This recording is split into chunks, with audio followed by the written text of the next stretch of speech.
All right. It's been a long day, but I want to make a quick introduction to Daniel Coyle. He wrote 2 best-selling books, I think around 10 years ago. The first one was Talent Code, and then a more recent book called Culture Code. And by the way, after the talk, I think we bought copies of both books. So anybody who wants copies, you're welcome to the copies. But quick history of kind of just story of how we got introduced to Daniel Coyle. And I really believe the world's gone to a place where we're either 1 or 2 degrees of separation at this point. And so Coach Mackey is an individual, and we're always on the lookout for what we call highly competent, but also good from within. It's kind of a rare combination to find both. You find a lot of highly competent, but not so good from within, and the flip side too. Very good from within, but not so competent. And so we're always on the lookout for those people, and we find them, we like glom onto them and do everything we can to go all in. And one of those individuals we met is Coach Mackey. He's one of the top youth sports coaches in New York City and basketball, doing a lot of great things. So I won't talk about him but he came in and we adopted them into our company, and they're working out of our offices. And one of the things that he did was to provide and give to the community. We believe running the whole office, culture, HR is not one person's job, it's everyone's job. And so we have no HR department, and it's something that he saw that pretty quickly. And one of the things that he created on his own with his team was a book club. And Megan and I were so busy, we never get to read a lot of books. And so we were thrilled to find this book club runs a little differently than most book clubs. You don't have to read the book ahead of time. You come into the book club, he's already selected key chapters of books, and he audio plays it for half an hour, and then we have a half-hour discussion. So I'd never heard of Daniel Coyle, never heard of the book, but one of Coach Mackey's favorite books has been The Talent Code. He's taken a lot of lessons from it. And so he plays this book, and there I am with Megan, and I'm scribbling 10 pages of notes as I'm listening to this thing, saying, this guy would totally, we're in the same family, the same zip code zone, and I've never heard of this guy, but I'm just writing all the stuff down. And so towards the end of the book club discussion, I start just Googling and searching, who is this guy, Daniel Coyle? And I, he's a more recent book, and this is a book from 10 years ago, and liking kind of this discussion of myelin and all the things that we kind of are in practice of doing. And, when you get to those places where I can't believe we haven't met to date. So I start to look up okay, who knows who, and see that we have several connections of people 1 degree away from Daniel Coyle. So I reach out to one of them a couple of days later, who's actually in our Boston office, Jay, who's the head of talent at the Cleveland Indians, who's come to our academies. And I can't remember how Jay found us, but and Jay's been a big fan. So I literally emailed Jay saying, I think there's someone because Daniel Coyle's from Cleveland, and I read that he advises the Cleveland Indians, wondering if you interact with him at all. And within almost immediately I hear back, I'm actually having breakfast with Daniel Coyle right now, talking about Next Jump 2, and you come up and whatnot. And so low and short, introduction gets made, and within days, Megan and I connect, and we have a great phone conversation. He wanted to be here in person, but he has another speaking engagement, I think is in Houston. But given the academy is already set, asked him if he would be willing to video conference in and just talk to us about some of this great research and knowledge he has brought. So without further ado, I'm just going to turn over to Daniel Coyle. Hey, thanks a lot, Charlie. I really appreciate it. Can you all hear me there? Hello, hello. Yes. All right, awesome. Thanks. Nice to be here with you guys. I want to say, I wish I could be there. I guess 2 things up top. First, I wish I could be there. It sounds like an incredible gathering, and I was kind of eavesdropping on the last 15 minutes or so of the interaction, and it looked incredible. So well done on all of you, and thanks for having me, Charlie and Megan. The second thing is I want to answer the question that's on everyone's mind on every video conference, especially on the minds of my Cleveland Indians teammates, Jay and Josh and Eck and Ruben and John and Johnny Mack. The answer is yes, I'm wearing pants. So I just want to make sure that you guys are clear on that. I'm doing it all right here. Video conference, obeying the rules. So we've got an hour, and I know it's late in your day. I'm probably the last thing between you and having a drink. So I want to keep this as quick as possible. Let me tell you how I want to spend our time together. I mean, I guess I see this all as a conversation I want to have is, how can you kind of tap into the power of culture to improve your coaching? How can you tap into the power of culture to improve your coaching? And I want to divide our time up into 3 chunks. Chapter 1, I want to tell you about kind of a model, a way to think about coaching, a way to think about culture, rather, a mental model for culture. When you say the word culture, there's something that comes into your head, and I want to give you a fresh way to explore thinking about that. Second, I want to look at some habits, some simple things you can steal, borrow, start using tomorrow. And then third, I want to open it up for any questions you might have, a conversation that hopefully we can not end today, that keeps going after we leave this room. So let me start by asking you to do something kind of strange. Can you take a second and close your eyes and think about the best, most cohesive team you've ever been on in your life? You know, maybe it was something in school, maybe it was something sports, maybe it was a class. Don't think about who you were with. Don't think about what you did. Think about the feeling of being on that team. The feeling of energy you had of being with those people, that feeling of excitement to be together, that not caring who got credit for whatever happened. Has everybody got something? All right, you can open your eyes now. Everybody's had that experience. You know, everybody, especially people in this room, have had that experience. And so now I want to ask you a question. That experience, it feels like magic when it happens, but it's not magic. It's not actually magic. It's actually a thing, right? And like anything, it can be measured. So let me ask you, what do you think that feeling is worth? Like, what is that feeling worth if you could measure it in performance? I'm going to share a screen with you here, see if this works. What is that feeling worth? Because it's worth something. People are adding up to more in great cultures, right? It increases productivity, increases performance. Now, I'm asking you that question because I already know the answer. There was a Harvard study that looked at 200 matched pair companies that were sort of like fraternal twins. Two companies that were in the same business, that had the same strategy, that were in the same size market. The only difference between those two companies is that one had a strong culture and one had a weak culture, and they measured everything about them. They measured productivity, they measured revenue, they measured stock price. And what they found out with net revenue over 11 years, the difference the strong culture added was 756% in net revenue, which nicely defines why we're here. You know, this spotlights why we're here. Culture isn't some add-on. It's not some nice, warm, fuzzy feeling. Culture is performance. Culture is when people literally add up to more. They add up to more performance, more creativity, more innovation. And so I want to talk about this space because it really leads you to a question as a coach. How can you tap into this power? In all of your coaching relationships, you're getting a return on culture, somewhere between 0 and 756. Culture is an additive. You can see it and feel it when you're at next jump. Culture is that additive. How can you control your return on culture? How can you get closer to 756? What if you could end an interaction and say, okay, we just built a better culture together? What if you could end a team function and say, we just got closer to 756, or know that when you dropped away from 756? And when you pull the camera back at this landscape of people in this room, you get to some really interesting points of view. You guys are from a huge variety of places: military, education, sports, tech, but you're all facing the same problem. You know, it used to be in the old days that to succeed as a group or to succeed as a coach, it was kind of simple. You had to know what to do, and then you had to go do it. The world was sort of like a systems contest, like a process contest. Whoever built the best system and could execute on that system won. You just had to do it over and over again, have the right knowledge. The world has changed, right? We now live in a world of the continual next. The continual next. There's no finish line. We're continually learning. It's ambiguous. The landscape is changing fast. I heard somebody describe it this way. What efficiency was to the industrial age, relationships and culture are to this age. So how do we do that? How do you get the most out of every single coaching interaction that you have? Like, how do you break down silos and build buy-in so that your coaching can have power? You know, and how do you actively manage the culture that you're in and control it so it's not something that just happens to you? So I want to explore this space with you, this space between 0 and 756. You're always somewhere in this space. And I want to give you a way to think about that space. And I want to explore that with a story. And that story is about me.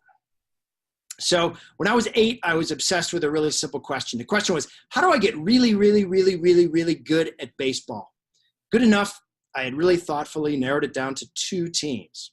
I would play for the St. Louis Cardinals because they won all the time. Or I would play for the Cleveland Indians because they never won. So I quickly ran into two problems. Problem number one is that I was growing up in Alaska. No big leaguer has ever grown up in Alaska, ever. Problem number two is that when I got to high school, I was being struck out by kids who had grown up in Alaska. So I had this kind of fork in the road where I could go, if I couldn't be the best, I decided I would study the best. I became a journalist. I almost went to med school, took a left turn into journalism at the last minute, and ended up focusing on the science of performance. Like what makes great performers tick. And I moved to Cleveland about 10 years ago, married a Cleveland girl, wrote a book that Charlie mentioned called The Talent Code. And then 6 years ago, my telephone rang, and it was the Cleveland Indians. I mean, they finally called. So they called because some of the coaches had read the book and they were interested. Of course, Cleveland is a really interesting situation because they're a small market team. They cannot buy talent. They have to build talent, right? They're a baseball school. And so they started using some of these ideas. One thing led to another. And I took a position as a part-time consultant to the Cleveland Indians. And then over the last 6 years, something really interesting has happened. Something that actually I can take zero credit for. Some of the people in Boston can take credit for it because they made it happen. But I was sitting in the front row as over the last 6 years, Cleveland got better and better and better and better and better and better. I don't know if you know this, but over the last 6 years, Cleveland has won the most games in the American League, and they've done so spending $400 million less than the Yankees, the Red Sox, or the Dodgers. So we're adding up to more. That's the definition of culture, right? We're adding up to more performance. We're closer to 756. But it's not like the numbers, you're all numbers people. It's not the numbers that you're stuck with. It's actually these moments and these feelings that great culture creates. The feelings that you had when you closed your eyes a minute ago, or the feelings like you get in the World Series in Game 7 when it's the 8th inning and there's 2 outs and you're down by 2.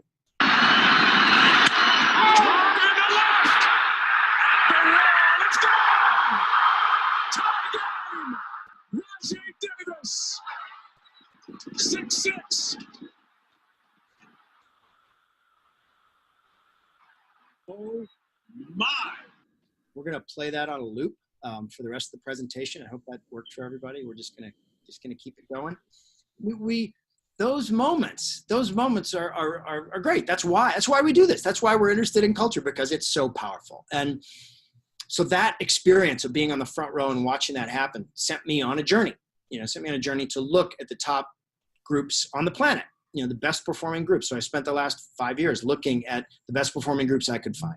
Pixar, Navy SEAL Team 6, the San Antonio Spurs, IDEO, and a Serbian gang of jewel thieves, actually, too. So it was the group of the highest performing groups that were in the top 1% of their domain, and that had done so sustainably with a variety of people.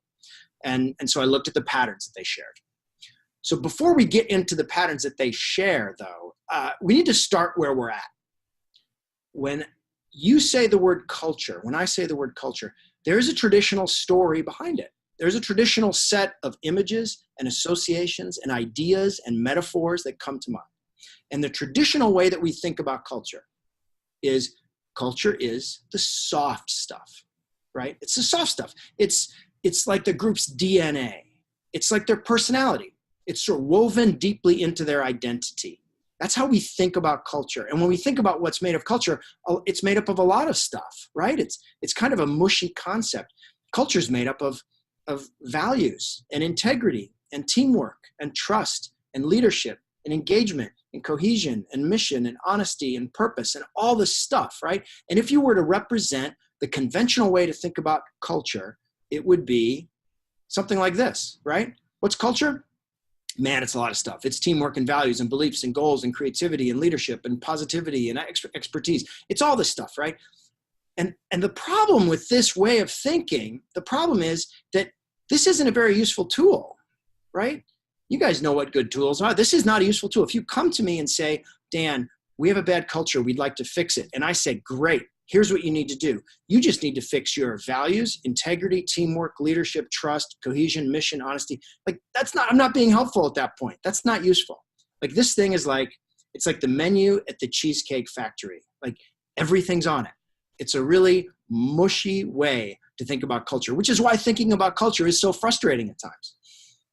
So it's ironic. Culture is by far the most important thing that you do. It's the 756. It's huge, right? It impacts your performance and your productivity more than anything else. It impacts your coaching relationships more than anything else.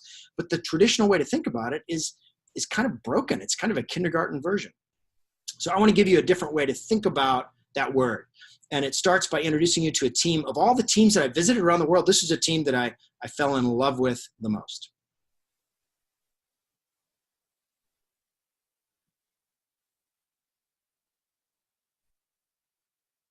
Now, you guys probably have heard about starlings and what this is called a murmuration. And it's really, really beautiful to watch. It's mesmerizing. But go beyond the beauty for a second. I want you to focus on a few things. Look how connected they are. Like, you do not have groups of 4 or 5 birds going off and having a meeting. They are in, right? Secondly, look at how knowledge and information flows in this group. It flows from one end to the other instantly. There's no hiding. Everything is completely transparent. Thirdly, look how they handle direction, the function of direction. They know where true north is. They actually evolve this behavior to evade hawks. So they know exactly where they need to go, and they go exactly there within a fraction of a degree, all together, all at once. And watching this is exactly like watching a great SEALs team on a mission. Connected people flowing through problems at speed, solving problems together. It's exactly like watching Pixar make a movie. It's exactly like your teams at their best. When you closed your eyes earlier and thought about that, this is the feeling, right? You're connected, you're solving problems at speed, you're sharing information, you know where true north is. So the lesson of this, and the big idea that I want to deliver to you, is that culture is not about words. Culture is not about what you say. Culture is about what you do. Culture is about behaviors. And there's 3 behaviors that will determine the success or failure of any human group. 3. First, the behavior of building safety. That's how we stay connected. That's how we don't drift off. That's how we know that we're in. It's called psychological safety, and it's the most powerful force for making people connect and stay connected. How do we share information like that flock? Well, we do that by sharing vulnerability. That's how we share information. That's how we share truth with each other and don't hide it. We share risk. We share vulnerability. And how do we determine direction like that flock? We establish purpose. We know exactly where true north is, and we go at it. Those 3 things, and these are related. Safety and vulnerability work in a feedback loop. The safer you are, the more open you can be. The more open you are, the safer you feel. So this is the model that I want to share with you today. This is the model for culture. These are the 6 words that I wrote a book that I was like 200 pages. I could have boiled it down into 6 words. Like, that's it. These 3 behaviors, they're not about what you say, they're about what you do. And this is like, think of this as kind of like a lens to look at your own leadership skills. How good are you at doing these 3 things, your own coaching skills, and to look at other groups. Like, for instance, why do like tech bro companies blow up so often? I'd suggest it might have something to do with that safety, vulnerability, feedback. They're not great at that, right? They're not great at that. Now, this isn't the only model that works. There's another model. It's called establish fear, demand obedience, and mandate direction, right? That actually works. It really does. I mean, it works for simple problems, and it works for a short amount of time. But if you're talking about complex problems, complex relationships, coaching relationships, this, to me, has the perspective. It sort of functions like a deep human grammar, like an ancient language of behavior that we're all born to speak. We all know when we're safe. We all know when we're sharing vulnerability. We all know when we're told and when we learn where true north is. So when we think about that as a way to think about the space between people, and that space between people in coaching, how to navigate that space, think of this as kind of a language to navigate that space. So that's chapter 1 of our time together. That's the idea, this idea, safety, vulnerability, purpose. So that brings us to chapter 2, the habits. So the first habit, 0 tolerance for brilliant jerks. 0. Because it was pretty interesting when I went to visit these places. They're brilliant places, obviously, this place I visited, but they had 0 tolerance for brilliant jerks. In fact, the San Antonio Spurs had codified it. they of course look at every decent basketball player in the country and they evaluate them, and they build an evaluation sheet. And the evaluation sheet evaluates every single physical characteristic and mental characteristic they can find about that player. And at the bottom of that sheet is a single line with a box next to it. And that single line says, not a Spur. And if that box is checked, they will not draft that player, no matter how skilled that player may be. That player could be LeBron James II. They will not draft that player. Not a Spur. So why is that? That's kind of weirdly interesting. Why? So I want to explore that space with you by telling you a story about a guy named Peter Skillman, who investigated this question. He got obsessed with this exact question, and he investigated it through a contest. And the contest was very simple. Who can build the tallest tower with the following materials? 20 pieces of raw spaghetti, a yard of tape, and a single standard-sized marshmallow. And the only rule is marshmallow has to go right on the top. You have 18 minutes to build the tower. And the interesting part was the people that he chose. Teams of 4, he chose teams of CEOs. He chose teams of lawyers. He chose teams of MBA students. And he chose teams of kindergartners. Everybody got 18 minutes. Everybody got the same materials. Ready, set, go. And all the adult groups, the CEOs, the lawyers, and the MBA students, start the exact same way.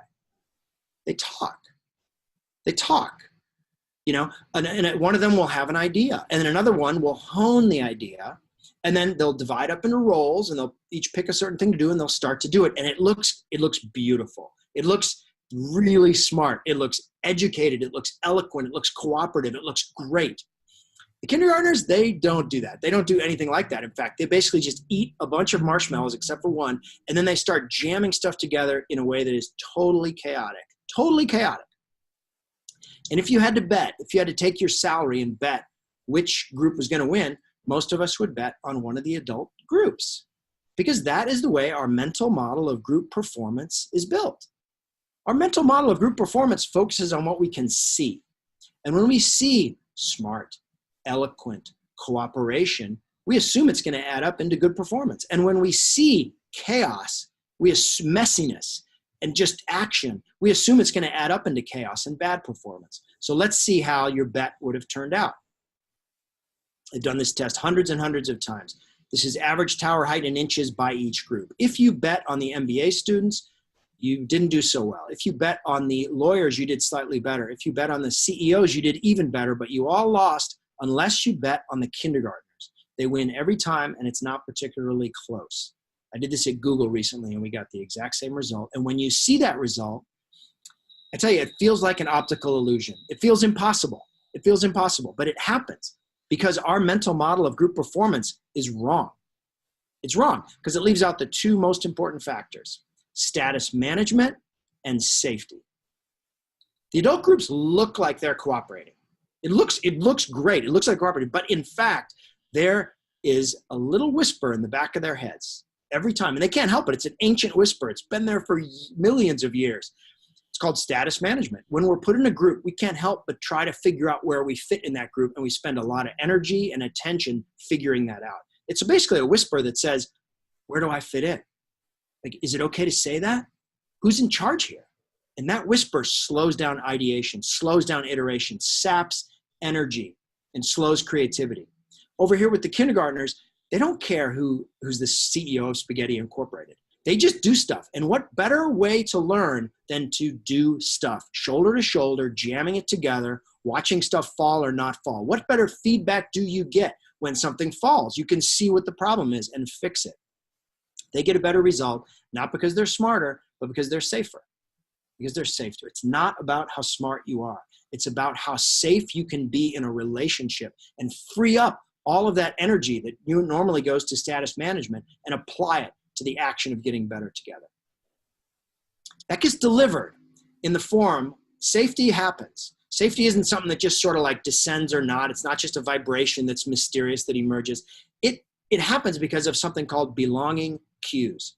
And belonging cues are short, sharp, clear messages that say, I see you, we are connected, we share a future, I'm invested in your success.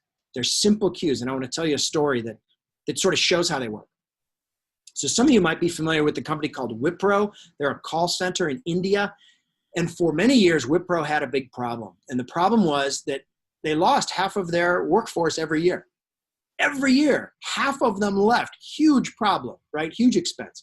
And they addressed it every way they knew how. Like they improved the facility. They changed their training. They switched out leadership. They changed their benefits package, and none of it worked until, in desperation, they tried a 1-hour experiment, this tiny intervention.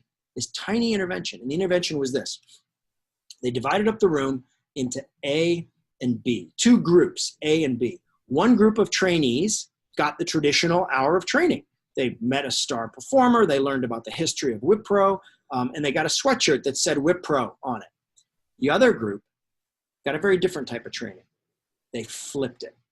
Instead of being about Wipro, the training was about the trainee. They were asked, hey, what happens on your best day? What happens on your worst day? If we were on a desert island, if we were marooned on a desert island, what skills would you bring to our survival? Like, can you build stuff? Can you play music? What can you do? And then at the end, all of Group B got a sweatshirt, except instead of saying Wipro, it had their first name on it. And then the experimenters let the clock spin. 7 months go by, and they measure retention. And retention in Group B goes up 270%. A massive bump, not because of some magical vibe, but because they delivered a crystal clear signal. I see you, we're connected, we share a future, I'm invested in your success. That's how our brains are built. So delivering those belonging cues is incredibly important at the start of any coaching relationship. And of all the coaches that I visited in my travels for the book and my reporting for the book, the one I was most interested in visiting were the San Antonio Spurs. They're fascinating because they're the most successful franchise in American sports for the last 25 years, better than the Patriots, better than anybody. They're unbelievable. And what's doubly fascinating is that they are coached by the crankiest man in America. I mean, Greg Popovich he's 179 years old, and he turns bright pink and he yells at his players all the time. So I was super interested to go there and see what it's really all about.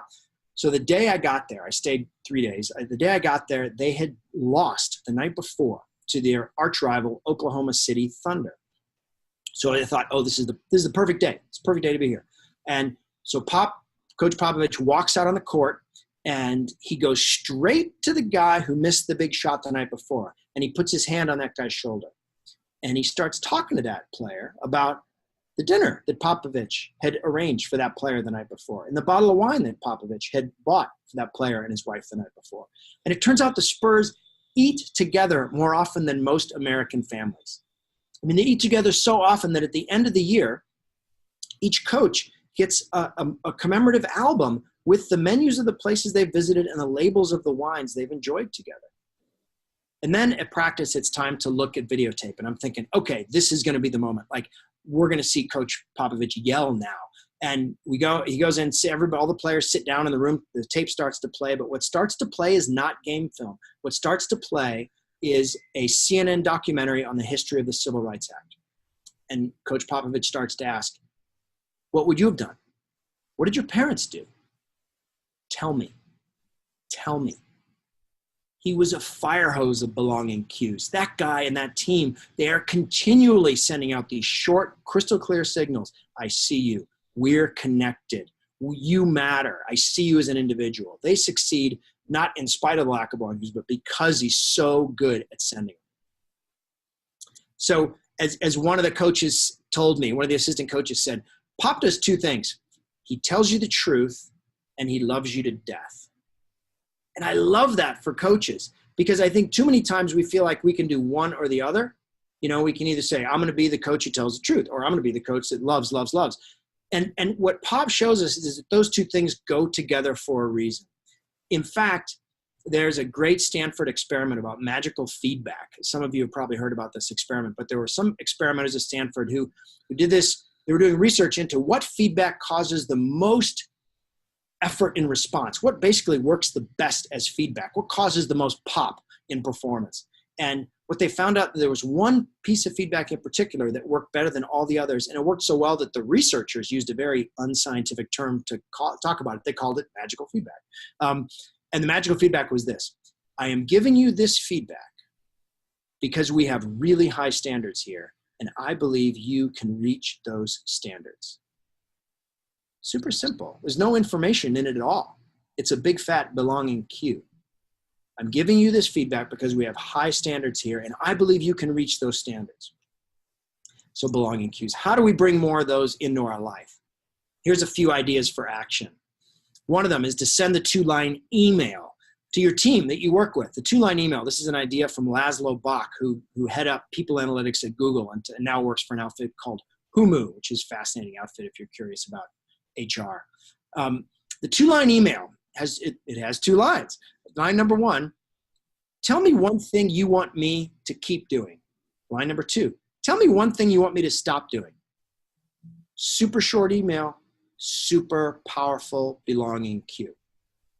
Secondly, obey the 34 times rule. The 34 times rule is based on some research about requests. When you make a request of someone, and they compared making a request digitally versus making them in person. And the findings were that it's obviously better to ask in person. But the astonishing thing is that it's so much better. It's not twice as good. It's not 3 times as good. It's not 10 times as good. It's 34 times better to ask in person, to talk in person. So when you have the opportunity to use face-to-face, the original social drug, use it. And finally, speaking of face, use the open face. This is an idea that I've stolen from Jay Hennessy, who's there with you in Boston, I think. And as Jay puts it, your face is a door. It's got 2 settings. It can be closed, and we know what closed looks like, right? It's the brow is down, you're focused, you have an idea, your head is kind of inside, or it's open. And this is your frontalis muscle. And I would say as a coach, it's probably the most important muscle on your body because it is the way that we humans express interest, curiosity, energy, engagement. And so think about the signals you're sending as you come into your coaching relationships and maximize those signals of belonging. So that's the first habit, 0 tolerance for brilliant jerks. Second habit, sharing weakness. Sharing weakness. It was kind of surprising to go to these places because I was visiting these very high-performing places, and I presumed I would find them to be very confident. Like Pixar's done a lot of good stuff. Like they have good reason to be confident. But when I got to Pixar, I found something kind of surprising. I was walking around Pixar with Ed Catmull, and Ed Catmull is, of course, the founder of Pixar with Steve Jobs. And we were walking through this building, and it was the coolest building I've ever been into. I don't know if you know, but at Pixar, they've got they like to drink, and they have a lot of cocktail bars hidden around, and like you push Nemo's nose, and a gin bar like flips out of the wall. It's awesome. It is really amazing. And so the place is just so well designed, and the sunlight is beaming in, and all these beautiful images are everywhere. And so we're walking around this sort of relatively new building with Ed Catmull. I was walking around with him, and I just sort of casually said, "This is the coolest building I have ever been in my life. Like, this is an amazing building." And he stops and gets me shoulder to shoulder, eye to eye, and says, "Actually, this building was a huge mistake." And I was taken aback. Why? He said, "Well, we made the hallways too narrow. Like, we need people to bump into each other here. We need collisions, and the hallways are so narrow that people just shoot past each other. And then we put the cafeteria, the atrium area that the cafeteria is in, is too small. People don't like to gather there, and we need people to gather. But the biggest mistake that we made," he continued, "the biggest mistake that we made is that we made all these mistakes, and we spent millions, and we didn't even realize we were making them." I mean, it was stunning, because when you compliment most leaders on like their really cool new building, most of them say, "Thank you," right? He's sending a really, really different signal here. And then shortly after that, I ended up having, as part of this research, I ended up meeting a man named Dave Cooper. And Dave Cooper was one of the master chiefs for the troops of SEAL Team 6 operators that got bin Laden. And so Dave Cooper, we were having breakfast, and he just said, "The 4 most important words a leader can say?" And I said, "No, Dave, I'd love to know those. What are those?" And he said, "I screwed that up." That was surprising. I thought Navy SEALs are supposed to be confident, right? Like, they're confident people. But he's not. Ed, what are Ed and Dave Cooper up to? Sharing this weakness. So I don't know if it's possible to do this let's see. We're going to divide. Are you guys up for doing an experiment? A quick experiment here? Can we do it a virtual experiment? A little test? All right. So we're going to divide up into two groups, and let's do Boston and New York. All right, let's do Boston and New York. So Boston, you're in group B. New York, you're in group A. I don't know. Is there another group, Raleigh, or is that it? I'll trust that those are the only two groups. If you're not in either of those two groups, pick A or B. Be in one of those groups. Step one, find a partner. Find a partner. This is just a 2-minute long experiment. Step one, find a partner. Step two, there's going to be 2 rows of questions, one in column A, one in column B. With your partner, pick one of those questions in your column. If you're in A, if you're in New York, pick one in A, one of the 3 questions. If you're in Boston, pick one in B. And then you'll spend 2 minutes on that question. 1 minute, you will ask the question to your partner, and they will answer. For the second minute, they will ask you that same question, and then you will answer them. So you basically just toss this one question back and forth. That's all. So it's a very short experiment. Are you guys up for it? Is that going to work? Raise your hands. Wave your hand if it's going to work. All right. A, it's going to work. All right. Here's A. So that's for New York. Here's B. That's for Boston. So ready, set, go. You have 2 minutes.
All right.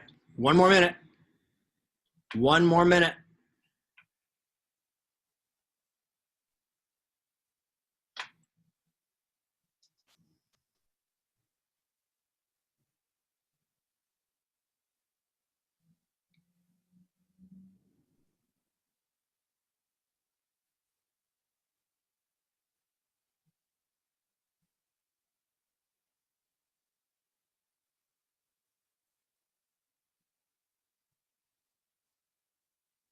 Ten more seconds. 10 more seconds.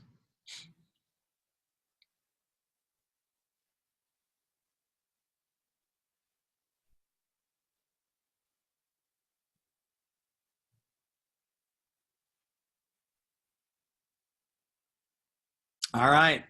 That is 2 minutes. Can we bring it back here? I know it's hard to stop talking. It seems like you guys like each other plenty well. All right. Well done. Nice job. Nice job, Boston. Nice job, New York. Well done. It's really interesting to sit and watch this, and it's fun to be able to do that through the screen here. I can see both places. And what's interesting is how different the vibe is in each place. I can see it even from here. In New York, you guys were able to start right away. Do you know what a sociometer is, by the way? A sociometer? It's a little card you wear around your neck, and it captures the texture of the social interaction. It captures data. Like if you gesture, it captures the energy and speed of your voice. It captures whether you are face-to-face or slightly turned away from someone. And so if you had been wearing sociometers, it would have been a really different data signature in each place. In New York, you guys started pretty smoothly. You just turned and went. And it looked like the energy, there wasn't a ton of gesture. You weren't super face-to-face. The energy signature would have been like kind of steady and solid. But Boston was a different vibe. Like in Boston, it seemed like there was way more gestures. There was way more turning. It was like the Italian family reunion was happening in Boston somehow. It was totally different vibe. And the question is why? Like, what's the difference between A and B to cause such a profound difference in the texture of the social interaction? And if we were to look at them, it's sort of pretty evident, right? In A, you are asked facts, right? You can answer A and still maintain your status. Like if somebody asks me, if I'm an A and someone asks me to describe the last pet you owned, I got that. Like, I got that, man. I got that. I can be like, Elwood, 15-pound, cockapoo, could do the little dance thing. Like, I got that. It's no problem. If I'm in B and I'm asked, is there something you've always dreamed of doing? Why haven't you done it? Fuck that. I'm going to go talk about Elwood. Like, I would much rather talk about Elwood. Elwood's awesome. Let me tell you more about Elwood, really. That's really what matters here. So it's a difference. It's just a moment, right? It's a moment. And that moment is a moment of realness, a moment, you can call it emotion, you can call it person, the personness of it. You can call it vulnerability. That's probably the closest word. The root word of vulnerability is Latin, the root word vuln, which means wound. It's kind of hard to go there, right? When did you last sing to yourself, right? It's hard to go there. But here's the weird part. When you go there, and when you go there with someone else, it changes the relationship. If I were to right now give New York and Boston a contest where they paired up with their partner and competed, cooperating with their partner like a puzzle to solve or a game to play, Boston would win. Boston would beat New York. You'd cooperate better. You'd cooperate more smoothly. You'd be more cohesive, which is kind of crazy. Kind of crazy, because the normal way that we're taught to think about trust, is, hey, I will build up some trust and then I will be vulnerable, right? But we've got it exactly backwards. Exactly backwards. Moments of vulnerability, when shared, ignite trust, create cooperation, build cohesion. It's about creating moments when two people are being vulnerable together. That's the key to that interaction. One person can't be like, hey, I want to tell you this thing that I've always dreamed of doing and why haven't I done it? And the other person can't say, oh yeah, I want to tell you about my cat. Like, it doesn't work. You have to both do it. That's why it's called a vulnerability loop. And it is the core of good cultures. It's the core of real information sharing. And it's most powerful when it is operationalized. When you actually turn it into an organizational habit. And I can think of no organization that does that better than Next Jump. What is a talking partner exactly? It's also a vulnerability loop. They've operationalized that idea. As a larger organization, the Navy SEALs are brilliant at this. After they get off a mission or training run, they circle up and they start talking about what went wrong, what went right, and what do we do differently next time. It is a really, really hard conversation to have. It's really hard after you do something hard and sometimes not succeed to turn around and admit where you screwed up and talk about where everybody screwed up. That is really, really hard to do. But doing it makes you closer. Doing it unlocks cooperation and builds trust and cohesion. It shares the information. So, that's the second piece of this. This belonging cues, if they're the first piece, the vulnerability loop is really the second tool of the coach. How can you create that? So here are some simple ideas to do that for action. One is to use AARs. I think they're sort of criminally underused. It's simple, 5-minute meeting after an action, really painful, really hard to do, really, really vital. Secondly, to aim for warm candor and avoid brutal honesty. There's a temptation in some of these conversations to say, look, I'm going to be brutally honest with you. But when you're brutally honest, you create a culture of brutality. It's better to aim for warm candor, which is 2 signals. It's warmth and toughness. It's both. And I got a great example of that when I was researching Danny Meyer's restaurants. Any of you have ever eaten in a Union Square Cafe or a Gramercy Tavern, they're like the Pixar of the restaurant world. And I was there on a day when a server was out in the front of the house, the front of the restaurant for the first time. She'd been training 6 months for this moment. It was like a major league rookie pitcher on opening day. And she's about to go out there. The doors are about to open. And the head waiter leans over and whispers something in her ear. And I'm thinking, what did he say? Did he say like, I believe in you, you can do it, something positive? No. What he said was, if you don't ask me for help 10 times today, it's going to be a disaster. It was like an intense Coach Pop level candor. It was really candid, right? Really, really candid. But think about the signal of connection. He's saying, look for me. Look for me 10 times. It's okay to screw up. Expect to screw up 10 times. It's an incredibly connective bit of candor, because he could have just been brutally honest. He could have said, look, you're going to get your ass kicked today. And that would have been true. That would have been 100% true. But he didn't. He said, ask for help. Look for me 10 times. Warm candor. Avoid brutal honesty. And finally, a lot of you, in my eavesdropping on the last section, a lot of you talked about listening. And that really brought me back to the best listener I ever met, a woman named Roshi Gavechi, who works at IDEO, and who pointed out to me, I'd never really thought about this, but when, as leaders and coaches, people are always coming to you with problems, and we have this overwhelming urge to help them, to solve it, to fix it, as some of the military people in the previous session said, like, we love fixing things. We all love fixing things. So when someone comes with a question, we want to answer them, and that is often the wrong thing to do. It's the wrong thing to do. The magic phrase that Roshi uses is, tell me more. Tell me more. The question that they're bringing to you is like the tip of the iceberg. There's a whole iceberg underneath there, right? They're bringing to you the most kind of presentable way that they can form it. But what your job is to do as a coach is to surface the tension. Surface the tension. Work together with them to bring that tension to the surface where you can look at it together and figure it out together. Your job isn't to just come in there and stamp a solution onto what you think is the problem. So use that magic phrase, tell me more. And the last one, there's one bonus one here, I guess, for those of you who are parents. There's a moment as parents, it happens in every family when your kid comes home and you're sitting around for dinner and you ask them the question that every single parent asks their kid at the end of the day. You ask, how was your day? And that question has never led to a good conversation in the history of the world. So instead, try this. Instead of asking that question, share with them something you screwed up at today. Share that with them and then see how that goes. Start a vulnerability loop. All right, so that's the end of chapter 2. That's vulnerability, share weakness. Let's move on to chapter 3, which is using corny mantras. Using corny mantras. Because when you go to these places, you'll find that you are absolutely assaulted with corny mantras. And no offense to my Navy SEAL friend Jay, but the SEALs are among the worst offenders. Like, they are constantly using their mantras. The only easy day was yesterday. We shoot, move, and communicate. We're the quiet professionals.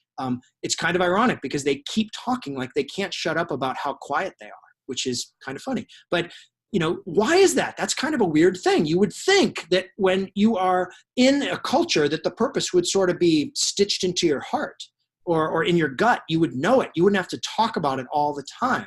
But they do. They talk about it all the time. Now, why is that? So I want to explore that with you through a story. And the story is about, about a culture that went through a storm. Like, any culture can succeed. Almost any culture can succeed when the seas are calm. But when there is a storm, when there's a hurricane, that is when a culture is really tested. And there's never been a storm like the one that hit Johnson & Johnson in 1982 during the Tylenol poisonings. Those of you remember, 7 people die in Chicago. Their product is turned into a murder weapon, and Johnson & Johnson gets a call. Boom, this happened. But what was astonishing was that what happened next. Because Johnson & Johnson swung into action exactly like those starlings did. They all moved the right direction at the right time, doing the right thing. They invented and rolled out tamper-proof packaging in 6 weeks. It didn't exist until then. They invented it in 6 weeks. They pulled voluntarily $100 million worth of product from the shelves against the advice of the FBI. The FBI told them to leave it on the shelves, that it would cause a panic if they pulled it, but they pulled it anyway. And they were unbelievably open with the legal community and the public. And as a result, that remains like the gold standard of crisis response. To this day, it's still the gold standard of crisis response. And the question is why? Like, how were they able to do that? And the answer, when you roll the tape back, is that for the 4 previous years at Johnson & Johnson, they had an executive. His name was James Burke, who was obsessed with creating an intensive all-company conversation around a single question. What comes first? What comes first? They're a big company. A lot of things could have come first for Johnson & Johnson. The shareholders could have come first. The doctors could have come first. The hospitals could have come first. But that's not what they decided on. This conversation decided that what comes first is the health of the user of our product. That's what it said. And they carved it into granite. They call it the credo. The health of the user of our product. Our first responsibility is to the health of the user of our product. As a result of that conversation, when the Tylenol crisis hit, they knew where to go. They knew what to do. Should they pull it from the shelves? It's a no-brainer. Should they invent tamper-proof packaging? It's a no-brainer. They knew where true north was. So that story gives us like a slightly different way to think about purpose, a slightly different way to think about direction. And I want to explore that because there's something really powerful going on there. Like why just having that conversation can create such consensus. So I want to explore that by another experiment. Are you guys up for doing another quick experiment here? Is that going to work? Wave your hand if it's okay. All right, I'm doing it. I'm going to do it. I'm going to push the button. Count how many times a player's wearing white pass the ball. Just count quietly to yourself. How many times a player's wearing white pass the ball? Ready, set, go.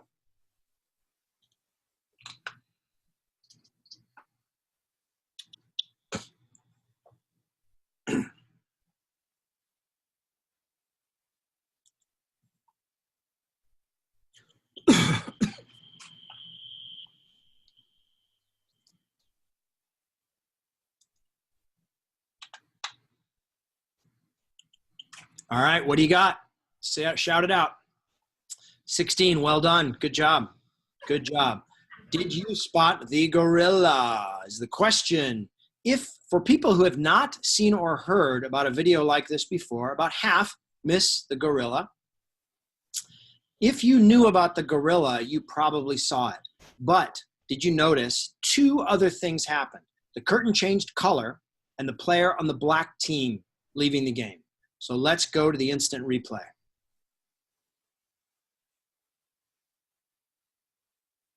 So here comes the gorilla. There goes the member of the black team. The curtain changes from dark red to bright gold.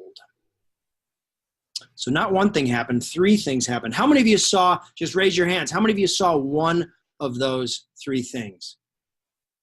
All right, how many of you saw 2 of those 3 things? And did anyone see all 3 of those 3 things?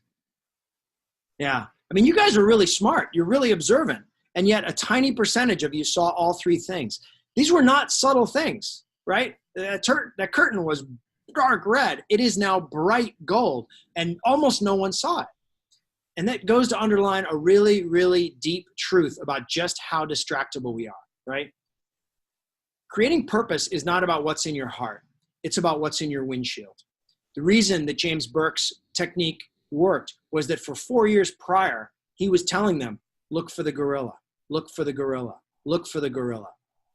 The most powerful thing a coach or a leader can do is create a windshield of purpose, of really, really clear images and language that guides them toward the goal, that shows them where to put their attention, that works like emotional GPS to allow you to navigate toward a solution.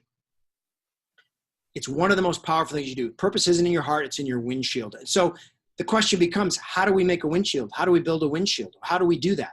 And we get a really nice example of that from Danny Meyer, whose restaurants we talked about a minute ago, Whitney, the place where Whitney worked. Danny Meyer, he's now got 25 restaurants, but when he started out, he just had one.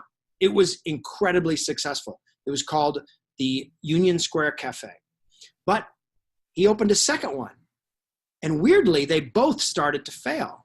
And they both started to fail because Danny Meyer couldn't be in both places at the same time. He was the culture. When he walked in, you knew how to act. You knew how to move. You knew how to communicate with guests. But he couldn't be in both places at the same time. So the culture in both places started to drop. That's where he realized he closed both restaurants for a weekend and went off and he started to make a windshield. He started to build out an explicit set of orienting statements for his people. He started building a mantra map. And it looks like this. What's true north? Creating raves.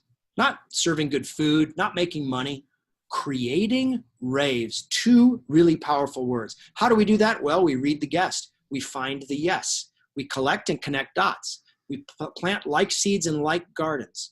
The road to success is paved with mistakes well handled. This is my favorite. Mistakes are waves. Servers are surfers of those waves. And when I saw this for the first time, I kind of thought maybe what you guys are thinking. Like, kind of corny. Like, okay. And then Danny Meyer and I were having breakfast, and it was in this beautiful place called Maialino. It's incredible, quiet. Everything smelled great. It was just hush, lovely music playing. And all of a sudden there's this giant crash, and somebody had dropped a tray of glasses. A waiter dropped a tray of glasses and they smashed on the floor. And Danny Meyer stops talking to me, and he starts staring across the restaurant and really intently watching the interaction. And I said, what are you looking at? And he said, one of two things is about to happen.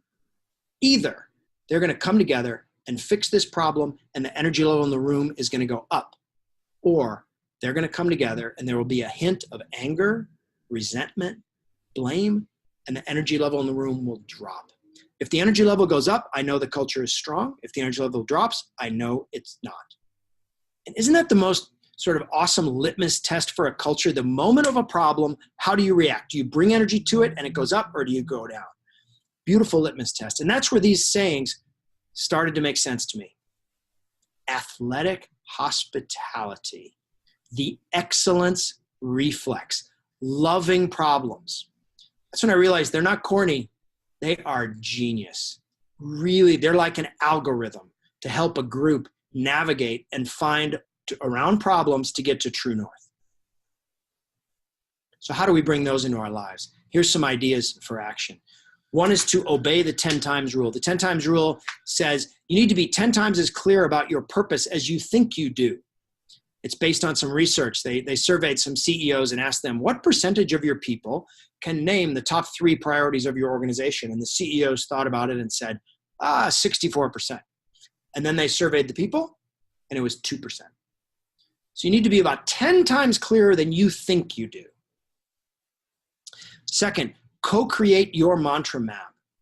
You know, it's a really powerful thing for a group to do, to get together and say, all right, if we can distill how we solve problems and where our true north is down to a handful of simple mantras, what would they be?